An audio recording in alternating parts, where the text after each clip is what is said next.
안녕하십니까. 인문학연구소 이니언입니다. 이번 시간에는 한국사 미스터리 그 8번째 신라의 후손이 세운 금나라 그 첫 번째 챕터가 되겠습니다. 자, 8번째 금나라는 마이테저가 세운 나라였나? 그 첫 번째 시간입니다. 지금으로부터 약 35년 전 이탈리아의 베르나르도 베르톨루치라는 거장 감독, 그때까지는 그렇게 거장은 아니었다고 하는데, 어쨌든 이 감독이 갑자기 중국을 배경으로 영화를 한 편 만들게 됩니다. 그리고 그 영화는 60회 미국 아카데미 시상식에서 작품상, 감독상, 각색상, 촬영상, 편집상, 미술상, 의상상, 음악상, 음향 믹싱상 등을 수상했고요. 13회 LA 비평가협회상에서 촬영상과 음악상, 40회 미국 감독조합상에서 감독상, 영화 부분, 또 45회 골든글로브 시상식에서 작품상, 드라마 부분, 감독상, 각본상, 음악상 등을 그야말로 휩쓸면서 명작으로 발돋움하게 됐고, 이 베르나르도 베르톨루치 감독 역시 세계에서 손꼽히는 거장 감독으로 거듭나게 됐습니다. 그리고 그가 그때 찍었던 그 영화가 바로 청나라의 마지막 황제 푸이에 대해서 다루었던 마지막 황제가 되겠습니다. 자, 제60회 아카데미 시상식 9개 부문 수상 이렇게 쭉 하면서 마지막 황제, 영화 마지막 황제 포스터였고요. 네이버 영화에서 가져온 건데 간략한 스토리는 이런 거예요. 1950년 44세의 푸이는 소련군의 감시 아래에 중국인 전쟁범 800명과 함께 조국으로 돌아가면서 자기 비판의 생애를 기록하며 황제였던 과거를 회상합니다. 1906년 자식이 없는 광서제의 뒤를 이어서 황제가 된 4살 푸이는 즉위 3년째의 신의 혁명을 당해서 궁중 생활의 마지막을 맞게 됩니다. 자금성에서 연금 생활을 하면서 결혼을 하고 시대 상황을 깨달은 푸이는 영국인 가정교사의 영향으로 유학의 꿈을 갖게 되고 1924년 군사 쿠데타에 의해서 일본으로 피신했던 푸이는 유학의 꿈을 상실한 채 일본 특무기관원의 감원에 넘어가서 만주국의 집정이 되고 2년 후에는 황제로 등극을 하죠. 이 역사의 소용돌이 속에서 패전한 일본으로 탈출을 시도하려던 푸이는 소련의 포로가 되었다가 중공으로 이송되어서 형기를 마친 후에 평범한 시민이 된다. 이런 스토리를 가지고 있답니다. 그런데 바로 이 영화에서 우리에겐 상상하지도 못했던 그런 장면이 등장을 합니다. 바로 청나라의 마지막 황제인 부이가 판사인 모택동에게 재판을 받는 장면입니다.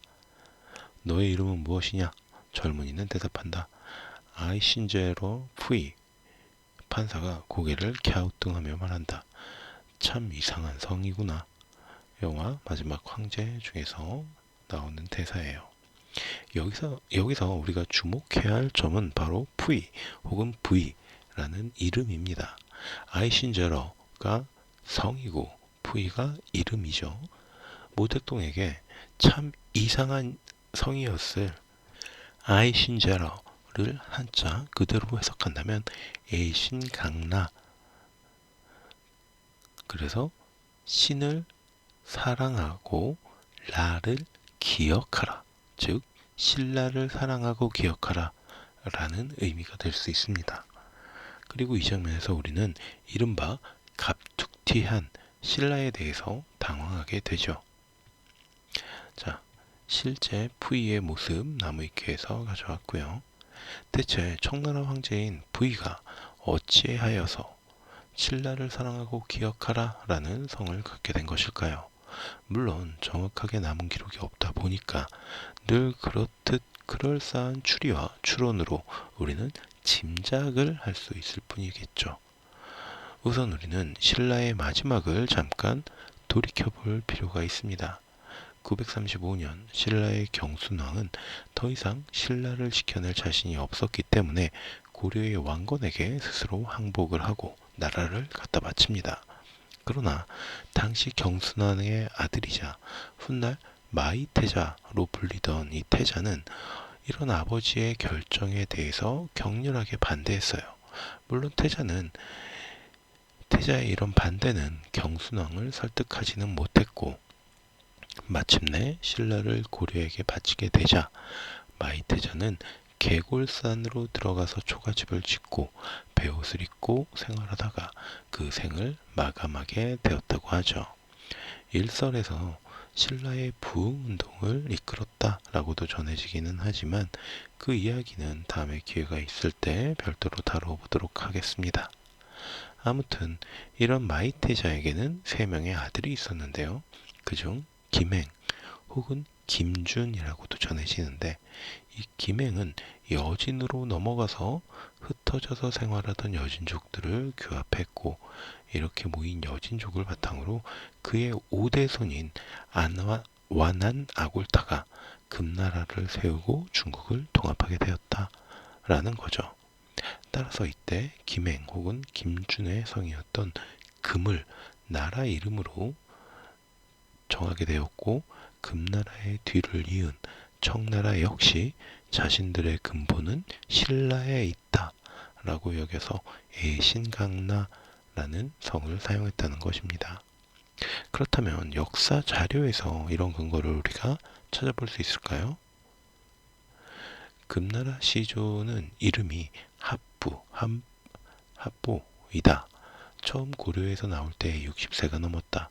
형 아고호볼은 따라가지 않고 고려에 남았다. 금사, 그러니까 금나라의 역사서인 거죠. 원나라 때 편찬되었던 역사서라고 할 수 있습니다. 아골타가 세운 나라를 신라 왕의 성을 따라 국호를 금이라 한다. 전해오는 역사책에 의하면 신라 왕은 성이 김씨로 수십 세를 이었다. 금의 선조가 신라에서 온 것은 의심할 바 못되며 건국할 때 나라의 이름은 여기에서 취한 것이다. 만주 원유고 청나라 건융제 때 편찬된 역사서의 한 내용입니다. 여진의 시조 건프는 신라로부터 달아나와 아초코에 이르렀다. 삼조 북맹회편 송나라 때 편찬된 역사서의 내용이고요. 금나라가 건국되기 이전 여진족이 부족의 형태일 때 그 추장은 신라인이었다. 송막기문 남송 때에 제작된 금나라 견문록의 내용입니다. 이와 같은 기록은 중국뿐만이 아니라 우리의 기록에서도 찾아볼 수 있습니다. 이달에 생여진 완안부의 아골타가 황제를 일컫고 국호를 금이라고 했다. 혹은 말하기를 옛적 우리 평주 숭 금준이 여진의 도망에 들어가 아지고촌에 거주했으니 이가 금의 시조다 라고 하며 혹은 또 말하기를 평주승 김행의 아들 극기가 처음에 여진의 아지고촌에 들어가 여진의 딸에게 장가들어 아들을 낳으니 고을태사라고 하고 고을이 활라태사를 낳고 활라가 아들을 많이 낳아서 장자를 행리발이라고 하고 계자를 영가라 했는데 영가가 웅거리여서 중심을 얻었다. 영가가 죽자 행리발의 장자 오아속이 위를 이었고 오아속이 조람에 죽음에 아골타가 섰다라고 한다. 고려사에서 기록하고 있는 내용입니다. 김준은 삼형제인데 김준이 여진으로 망명할 때 두 형제를 두고 혼자서 떠나갔다. 동서강목의 내용이고요. 형인 대여진 금국 황제는 아우인 고려 국왕에게 글을 붙이노라.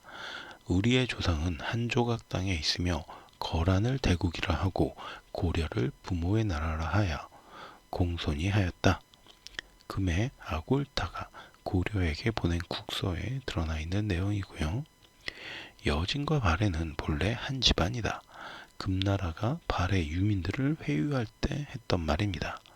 이러한 자료들을 바탕으로 우리는 우선 금나라를 세운 아골타가 신라의 후손은 맞구나 정도를 짐작해 볼 수 있습니다. 우선 연대상으로 935년 신라가 고려에 항복을 했고 당시 마이태자가 10대 후반에서 20대 초반 정도의 나이로 추정이 되는데 마이태자에 대한 정확한 기록은 남아있지 않기 때문에 짐작만 해볼 수가 있겠죠. 자, 금나라의 초대 황제 아골타의 모습 나무위키에서 가져왔습니다. 그리고 금나라는 1115년에 건국이 되었으니까 신라가 멸망한 후에 약 180년 정도가 흐른 뒤죠. 그럼 마이태자의 5대손이라는 근거에 대입을 해본다면 우리가 평균적으로 1세대를 30년으로 계산을 해서 6 곱하기 30, 180년이니까 대충 계산이 맞아 떨어진다라고 볼 수는 있습니다. 물론 정확한 건 아니고요. 자, 어쨌든 이 정도의 어떤 의심, 추측 정도는 우리가 해볼 수 있다는 거죠. 그럼 다음 시간에는 이 신라 왕족의 후손들에 대해서 조금 더 들여다보면서 그 흔적을 통해 금나라와 청나라의 관계 같은 것들을 함께 살펴보도록 하겠습니다. 그럼 오늘 제 이야기는 여기서 마치도록 하고요. 저는 다음 시간에 또 다른 이야기로 찾아뵙도록 하겠습니다. 오늘 제가 전해드린 이야기가 여러분들의 흥미와 호기심을 어느 정도 만족시켜 드렸다면 구독과 좋아요 또 부탁드리겠습니다. 감사합니다.